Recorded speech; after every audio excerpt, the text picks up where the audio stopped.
Welcome to the first tutorial of FlashFX.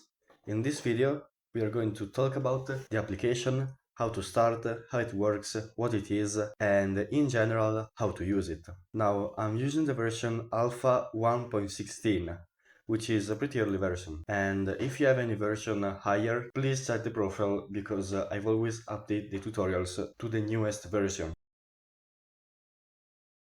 Here we are on the home screen of FlashFX. We have our project preview tab and our project list and a simple new project button. It's really intuitive. Here we can create our account, but for now we're not going to do it. So let's create our first project. Click on new project and here you can simply add a name.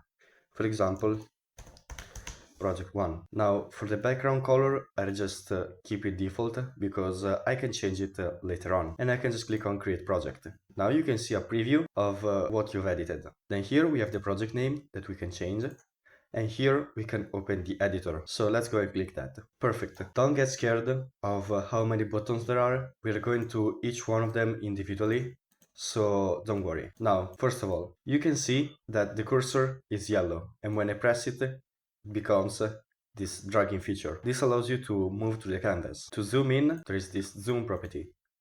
You can just click and it will automatically zoom. Now you can see that there is a grid, and the grid is really helpful for guide you through the design. So for example, we can toggle the grid here, and we can toggle grid snap. What is grid snap? I'll let you see.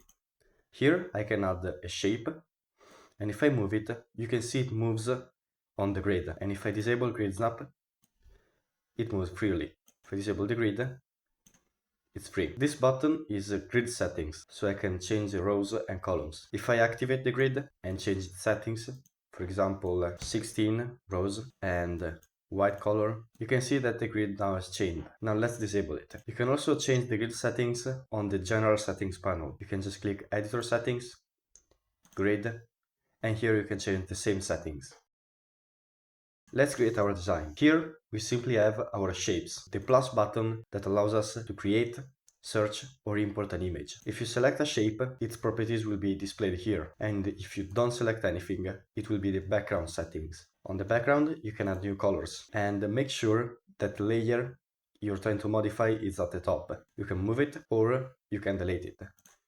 So I can make radial gradients, linear gradients, change its colors, and so on. You can clear the background and add new colors. Now we can start creating our shapes. If you create a shape, you can just click it. You don't need to drag, you don't need to do anything. Now when you select it, you'll have the handles to resize it on the canvas, and its properties will be displayed here. The tabs that are disabled, it's because you can't use these tabs for now. Here you have its position, which changes real time, its dimensions that changes real time, its fill color and stroke color that changes real time too. We can see it automatically changes. You can also change the opacity and add a glow, which is controlled by the shadow blur. But on this we will go later. Here on the left you'll have three main tabs, which are the layers, which are the shapes that you have. When you add new shapes, you can see that new layers are added. Then there is the AI tab. The AI tab is where you can give commands and he will generate the full animation. On the presets tab, you can upload and download presets. So how to make a preset? You can just create new shapes, for example.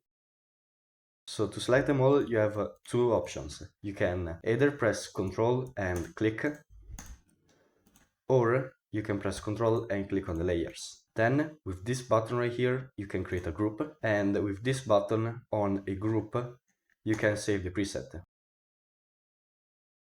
And on presets, you can just add it again. So now let's go over the settings of each shape. So first of all, the plus button. We can import an image, you can easily resize it and make sure that the width and height stays on the same ratio. So for example, like this, I have a good image. So on image, I have the small image property.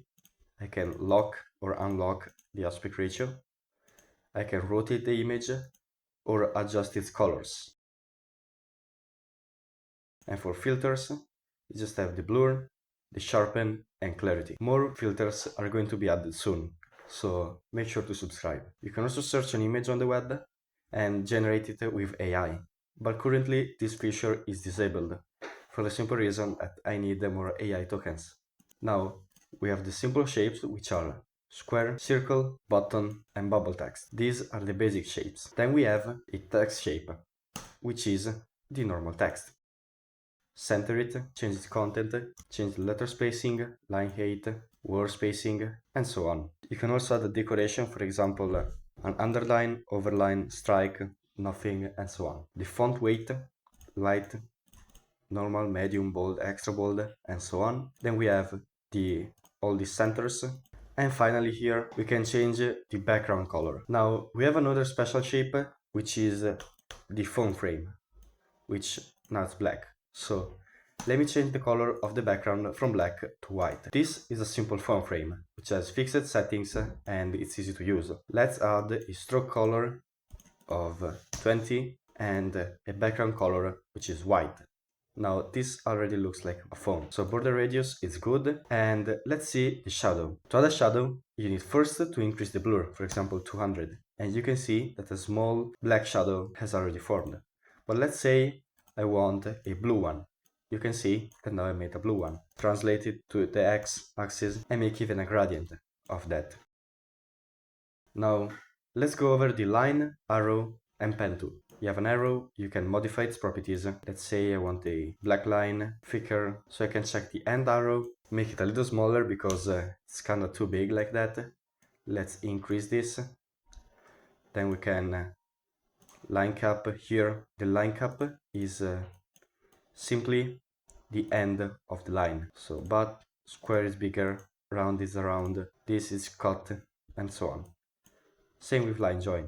The arrow remains the same. Now, pen tool simply means that you can add more points to your line. So, you can just make more points. So, I can add a point and drag it.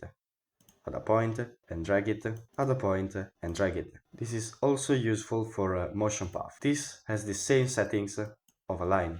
Now, for the animations and all other buttons, I'll make a specific videos because currently I've made simply the basics of design, which are all the shapes, lines, arrow, line tool, zoom, and all the buttons that are here.